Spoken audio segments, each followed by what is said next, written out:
Hey everybody, this is Kim from It Again Bookstore, and today I'm with Sarah McCraw Crow, right? That's right. Yes. Oh, that's a great name. And her book is The Wrong Kind of Woman. So what is the wrong kind of woman? Is there a wrong kind of woman? That's a good question. I mean, I don't think there is a wrong kind of woman. But I like the title. Sarah, can you tell us a little bit about yourself? Sure. First of all, I want to say thank you so much for hosting me and doing your good work with authors, and you have a great series going, so thanks. Okay, so I am Sarah McCraw Crow, and I live in New Hampshire, although I grew up in Virginia, like my character, Virginia. And we've been in New Hampshire for 20 years, and we live on in an old farmhouse and do lots of gardening in the summer and snowshoeing in the winter when we can. To knit. And trying to knit during pandemic times, but apparently not very successfully. Yeah. So when you're not writing books, what do you do? I read is what I mainly do. I read a ton. And I review books professionally for mostly these days for Book Page magazine. Yeah. So I'm always reading. Yeah. I read all different kinds of books, but I love to read literary fiction most of all. And when I'm not reading, I like to be out walking with the dog, like taking the dog walk with friends. Hiking sometimes, being outside. Yeah. Can you tell us about your book?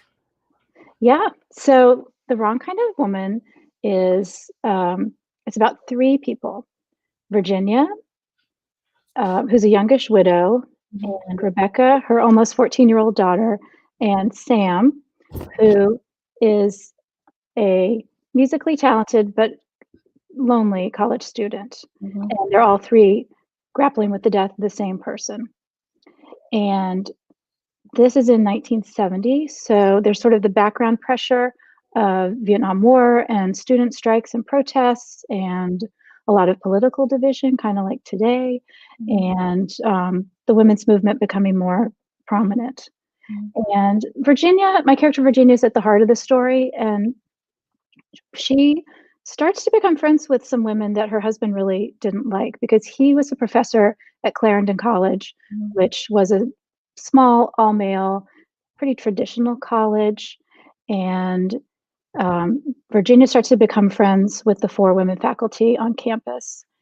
And when she starts to help them bring the women's movement to the campus, she finds new purpose and starts to move through her grief. And the other two characters also have their own trajectories and get into some dangerous situations that are pretty different from Virginia's situation. So yeah, I think I'll stop there. It's okay. Yeah, I read it today, and guys, I read it in one sitting. It was really good. I really enjoyed it. So I definitely recommend it. Sarah, you're going to do a reading for us? I will do a reading, sure. Okay. Yes. So I'm going to read just a few pages from the beginning of the novel, and this is actually a little bit of a funeral scene, so it's a group scene. And so this is my character Virginia. So I'm gonna put my glasses on. Okay.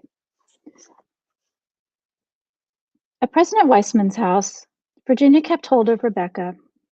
Rebecca had stayed close these past few days, sleeping in the middle of Virginia and Oliver's bed, as if she were little and sleepwalking again, her shruggy new adolescent self forgotten. They turned into a sudden team of two, each one circling like moons around the other. Oliver's department chair had talked Virginia into a reception at President Weissman's house, a campus funeral. In the house's central hall, Virginia's mother clutched at her arm, murmuring about the lovely Christmas decorations, those balsam garlands, and that twinkling tree, and how they never got the fragrant balsam trees at home, did they? Only the Fraser firs. Let's go look at the Christmas trees, Grandma. Rebecca took her grandmother's hand as they moved away. What a grown-up thing to do, Virginia thought, glad for the release from Mama and her chatter. Wine? Virginia's sister Marnie said, folding her hand around a glass. Virginia nodded, took a sip. Marnie stayed next to her as one person and another came close to say something complimentary about Oliver. What a wonderful teacher he'd been, And his clarinet. What would they do without Oliver's tremendous playing? The church service had been lovely, hadn't it? He sure would have loved that jazz trio. Virginia heard herself answering normally, as if this one small thing had gone wrong. Except now she found herself in a tunnel, everyone else echoing and far away. Out of a clutch of Clarendon boys, identical in khakis and blue blazers, their too long hair curling behind their ears, one stepped forward. Sam, a student in her tiny fall seminar, the Italian Baroque. I just wanted to say, Sam faltered, but he was a great teacher and even more in the band. The student faculty jazz band, he meant. Thank you, Sam, Virginia said. I appreciate that. She watched him retreat to his group. How about we sit, hon? Arnie steered her to a couch. Right. On the couch, Virginia half listened to the conversations around her. People in little clumps with their sherries and whiskeys. Mainframe, new era, she heard. Then, well, but Nixon, and a few problems with the vets on campus. She picked out President Weissman's voice, reminiscing about the vets on campus after the war 30 years ago. And then she could hear Louise Walsh arguing with someone about the teach-in that should have happened last spring after Kent State. Maybe Oliver would appreciate being treated like a dignitary. Maybe he'd be pleased at the turnout, all the faculty and students who'd shown up at the Congregational Church at lunchtime on a Friday. Probably he wished he could put Louise in her place about the teach-in. Virginia needed to find Rebecca, and she needed to make sure Mama hadn't collapsed out of holiday party funeral confusion. But now Louise Walsh loomed over her in a shapeless black suit. I just want to say how sorry I am, Louise said. I truly admired his teaching and everything else. We're all going to miss him. Thank you, Louise. Virginia considered returning the compliment to say that Oliver had admired Louise too. Louise had tenure, the only woman in the history department, the only woman at Clarendon to be tenured. Louise had been a thorn in Oliver's side, the person Oliver had complained about the most. Outside the long windows, a handful of college boys tossed a football on a fraternity lawn across the street, one of them skidding in the snow as he caught the ball. Someone had spray-painted wobbly blue peace signs on the frat's white clapboard wall. But the Clarendon boys were rarely political. They were athletic. In their baggy wool trousers, they ran, skied, hiked, went gliding off the college's ski jump, human rockets on long skis. They built a tremendous bonfire on the college green in the fall, enormous snow sculptures in the winter. They stumbled home drunk, singing. Their limbs seemed loosely attached to their bodies. Oliver had once been one of those boys. I think I'll stop there. Thanks. Oh, good. Thank you. Let's see here. We already have a comment from the audience. Oh. Yeah. Okay. I'd love to hear what your favorite character is and why. My favorite character. Oh, okay. Well, I actually have a little trouble with that question because I would say that Virginia is the character who's closest to my heart because I really understand her second guessing and hesitations and lack of confidence and all of that. And she has a little bit of my background, even though I'm not, she would be like 90 today and I'm not 90. But I guess the character that I really enjoyed writing the most was probably Sam, which is a little weird since he's a guy. And I could have gone on his pages forever. I don't know. I have a lot of affection for him. No, I think, yeah, same thing. I get Virginia. I love the academic family that she finds, but I don't know, something about Sam. He feels very heartfelt. Like you wrote him from your heart. Oh, thank you. Well, I feel like he's he's a truth teller, or he wants to be a truth teller, but there's some truths about himself that he's not anywhere near ready to face. Mm-hmm. But he's also kind of an insider and an outsider, so he can observe, mm-hmm. see things that are going on, and let the reader know about it. So, my dog fell off the couch. Oh, our dog is a Bernese Mountain Dog, so she's not allowed on the couch. Yeah. Well, my other dog, I don't normally do this at home. My other dog, who's a shepherd mix, he was just drinking like a gallon of water a second ago. And then I realized, oh, you know what? This isn't a private conversation. There are other people watching. They're probably wondering what that sound was. That was Sam. He was okay. So where did the story come from? So the story came from a couple different impulses.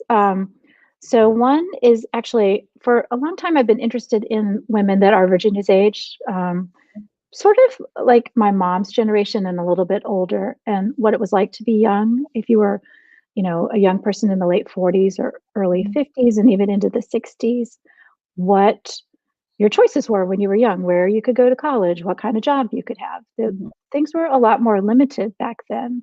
And it's not to say that a woman couldn't be a doctor or a lawyer. We Was know hard. that they could. It was just a lot harder.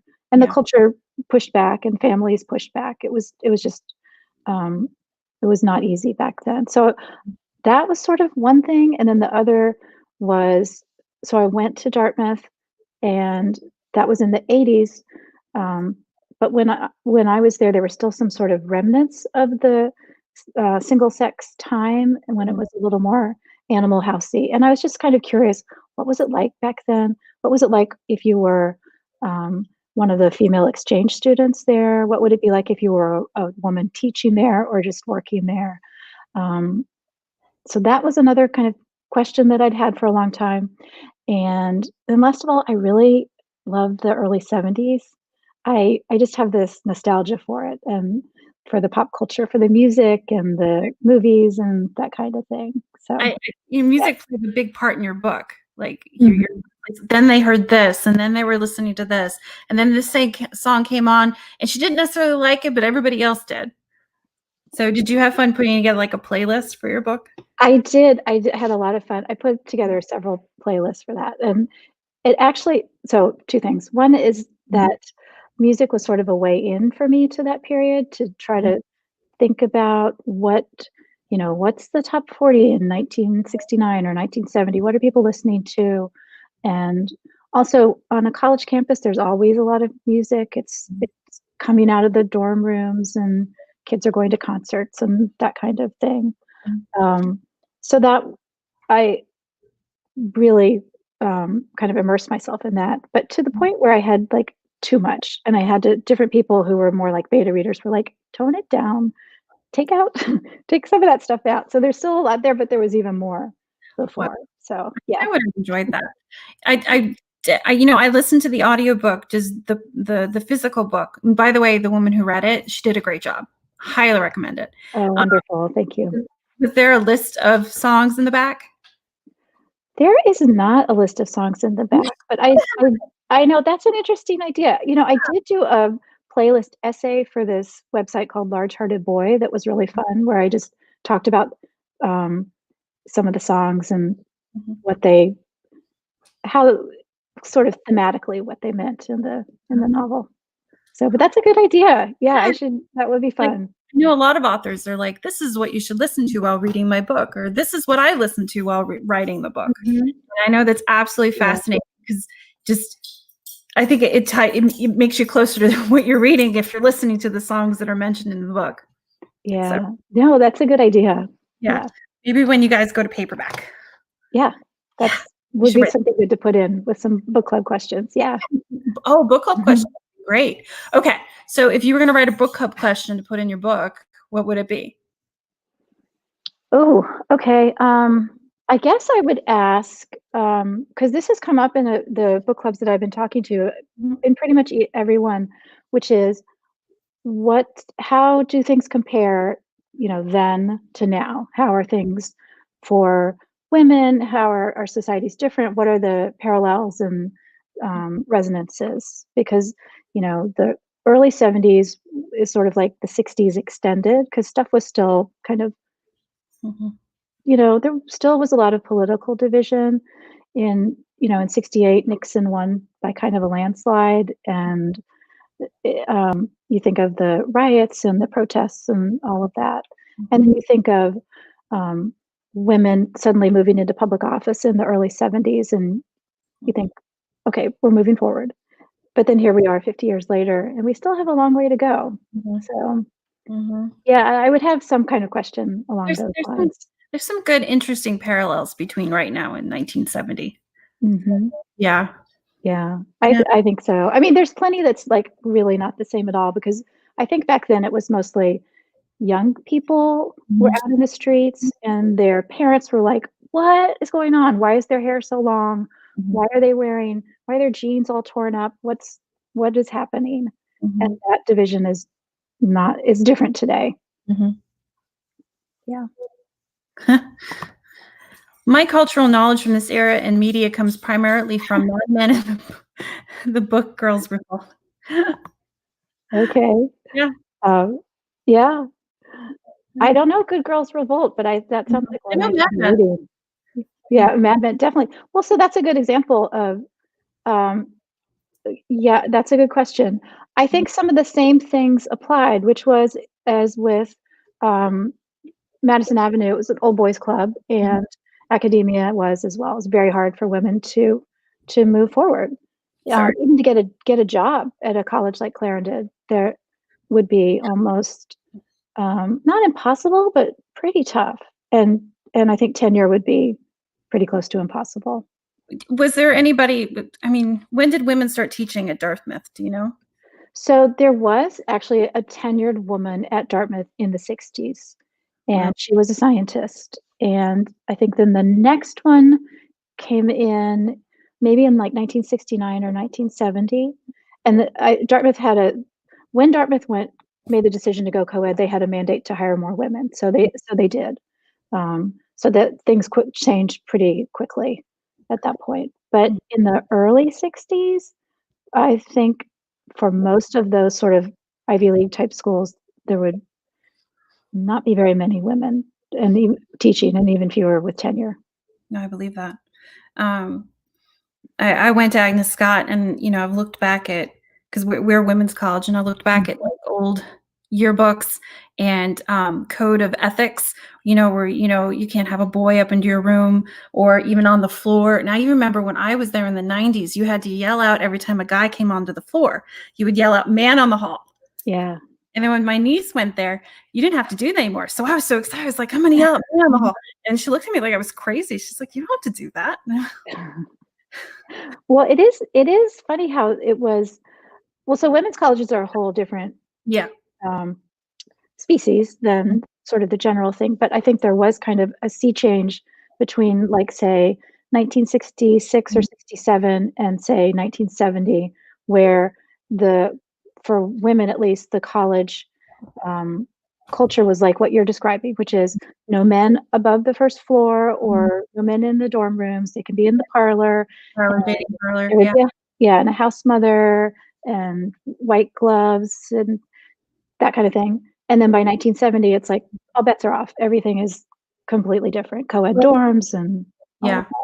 I love the line where, Virginia is thinking about what college is gonna be like for her daughter where she doesn't have to wear gloves, and she doesn't have to do this, and she's like, "Mom." that. Right. She Like, won't you understand. actually think your parent is like the Oh. could not be older. Yeah. They're so irrelevant at that point. So what kind of research did you do for your book? So I did a bunch of different kinds of research. So I will say I started writing before I did the research because I thought I was alive. I mean, I was 5 in 1970, but, Mhm. so I started writing, but very quickly realized there's an awful lot that I don't know. Mhm. So I I just read, for general background stuff, I read a lot of, like, old New York Times articles from that time and magazine articles, and, then more specifically, I've got some of them here, like memoirs from, Mhm. women who were in situations like that, who were either, um, like wives of college presidents and Mhm. or women who were more radical. I read a couple of those biographies or memoirs of those sorts of people. And, I also just tried to look at some of the books that were big back then and the music like we talked about. I looked at lots of photos from the Dartmouth College library from their archives. Mhm. So it's kind of like I kind of researched as I went along.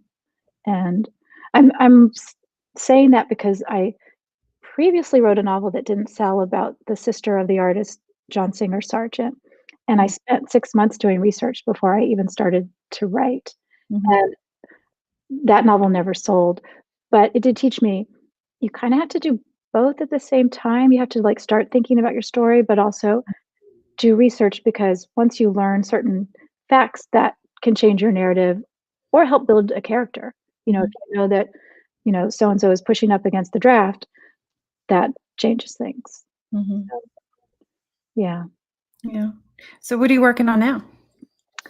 So now I am working on another novel, I think, but it is right now it's such a big mush of a first draft. It's not actually not even a first draft, but it is set in the early 80s, I think 1981, and it's a family story. So right now it's rotating through the different family members' um, perspectives, and I don't know which characters are going to stick.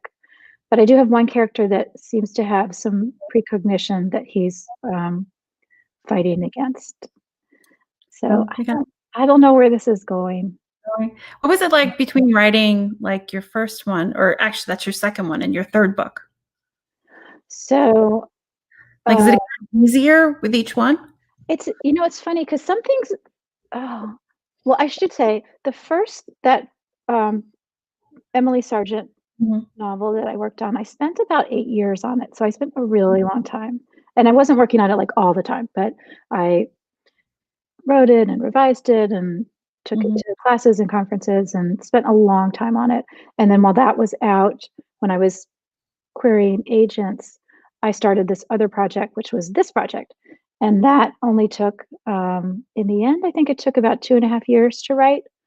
So it was a lot faster. And I think that's partly because I was in a time period that I was just a lot more comfortable. Yeah. So it came more quickly.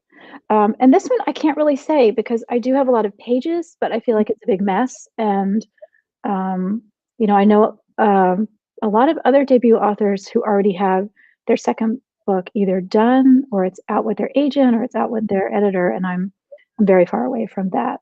So if you ask me again in 6 months, I can tell you. I can tell you like it's going great or it's actually really hard. Well, let's see, Julie's got a comment. Um, See, I remember going door to door with my mom. She was grassroots campaigning to get the ERA passed. Oh, I love Mm, that. yeah. And And she I will put out a playlist. That's such a good idea, but yeah, I wonder if Julie watched, Mrs. America, the TV show about well, it was mainly about Phyllis Schlafly, but it was also about Gloria Steinem and the other women who were working so hard to get the ERA passed, and, oh, that is so sweet. Yeah, Yeah, yeah, that's a great memory. yeah. So we were talking about, um, so during your other job, not this job, you review books. So do you have like stacks, and does your house look like a bookstore with all Uh, the it art? it looks super messy because there's just, like, piles. There's not enough room on the bookshelf. Those are bookshelves back there, but there's just, They like, look very nice. there's piles of books everywhere and arcs and stuff, and, it's kind of you probably read a lot of ebooks as well, but this past spring, it was funny because all of a sudden, the arcs, they weren't I don't know where they were, but they weren't coming. Everything was, like, eGalleys and PDFs and stuff, Yeah. and they're starting back up again to be, um, I real. like a good arc over an e-galley. Me too, That's just me though. 100%. So, Yeah. and we save them. So like every few months we have a free book Friday. So if you spend $10, we give you an arc. Oh, I love that. Yeah. Yeah. And it just gets our shelves clear so we can fill them back up again. Yeah, because they come in there's I mean, you know, Get like a there's box. millions of books. Yeah. Yeah. Yeah. So what about, have you read anything recently that you want to recommend? Oh, yes. Okay, let's see. I have read so many good books this year, but I would say that probably my favorite, you've probably read this too, Mhm. Hamnet by Maggie O'Farrell. Um, Okay. it is such a beautiful book. It is historical fiction, but it's not your usual historical fiction. It's about Shakespeare's wife and Oh. Shakespeare and their children. And Hamnet was their son who died of the plague at age 11. Huh. So there is a lot of grief in this novel, but it's just so beautiful, and um, it it reads really quickly. It's just one of the most beautiful books I think I've ever read. Really? So, yeah, yeah. It might not be for everyone, especially right now, because it's kind of a novel of the plague, but, Mhm. yeah, I thought it was amazing. And then I'm right in the middle of I'm a little late on this one, Transcendent Kingdom by Jesse. Can you see that? Yeah. Um, this is another story about grief. I guess I shouldn't be putting this out there. That's but it's just really what it's a kind of like the narrator is sort of torn between science and religion. She's a neuroscientist, and her mom is in a deep depression, but they grew up Pentecostal.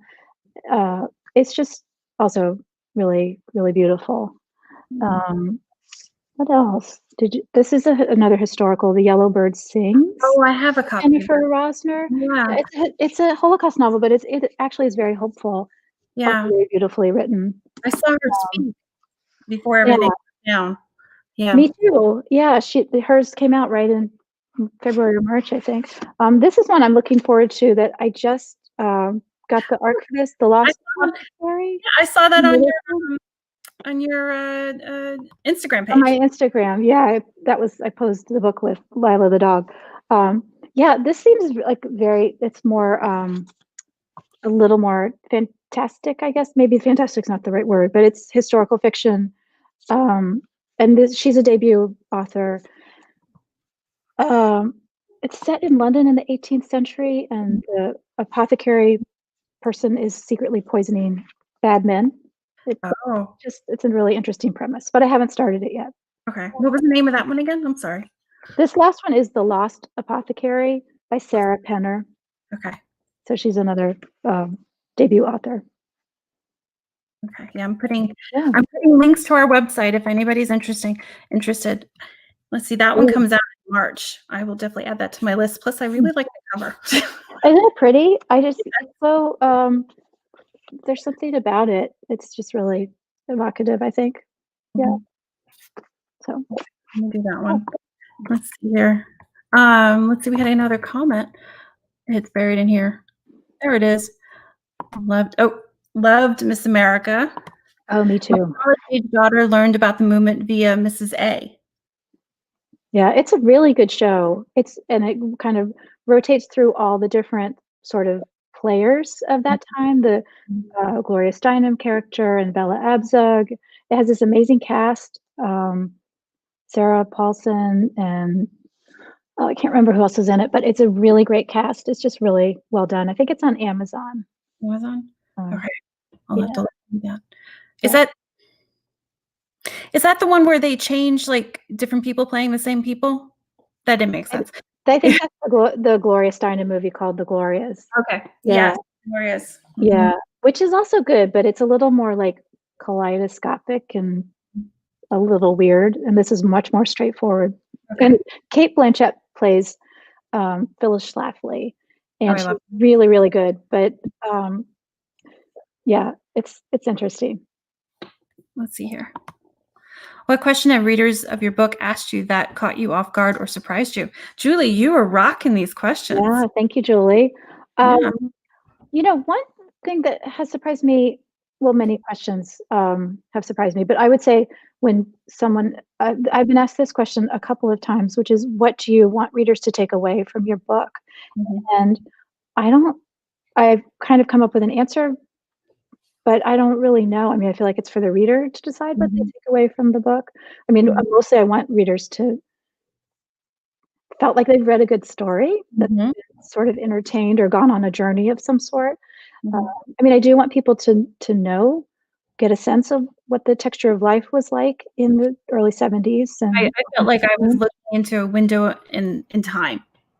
Oh, I really did. Like, just yeah, opened the curtains and stuck my head out. yeah. Oh, that's good. Well, I guess that's what I want readers to Well, that worked.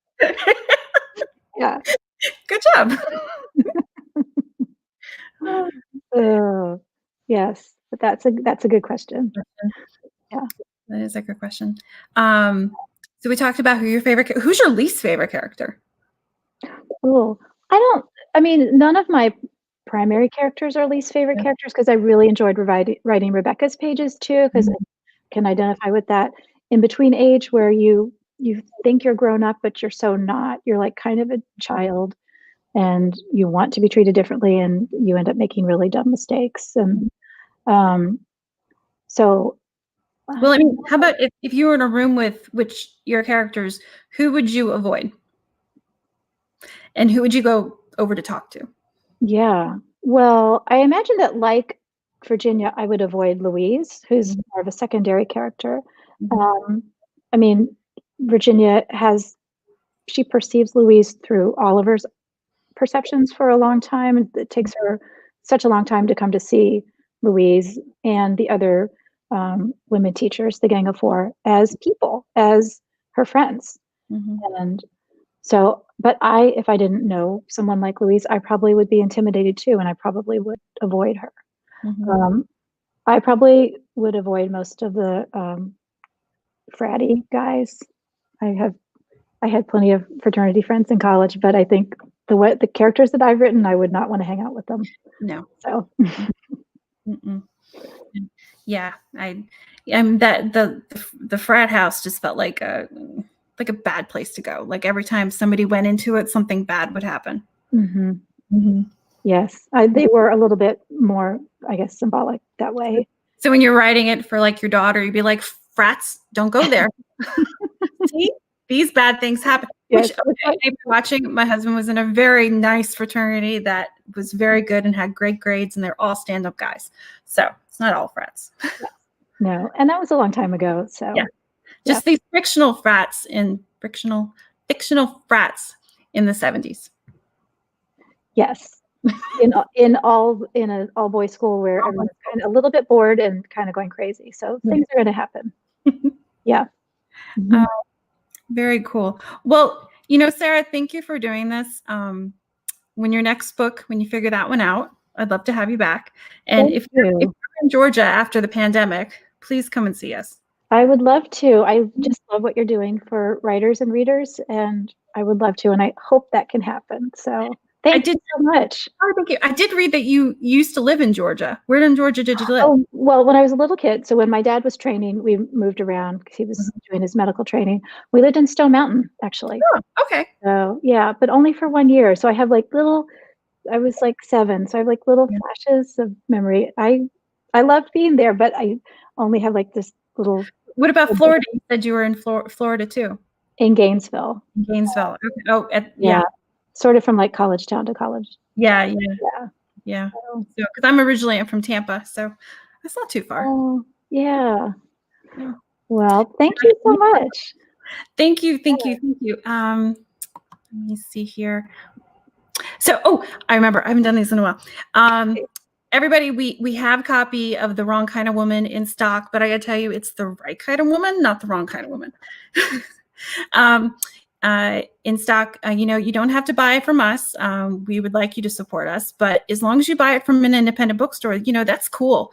Also, please don't forget to like and subscribe to our page. We try to put out weekly author events and story times, and you should totally watch because we're awesome. All right, and I echo that 100%. Please support independent bookstores. It's been a really hard time for them. So it is. It's been tough. They need your support. We keep the masses entertained. Well, Sarah, thank you again for doing this, and have a lovely night. Thank you so much, Kim. Bye. Bye.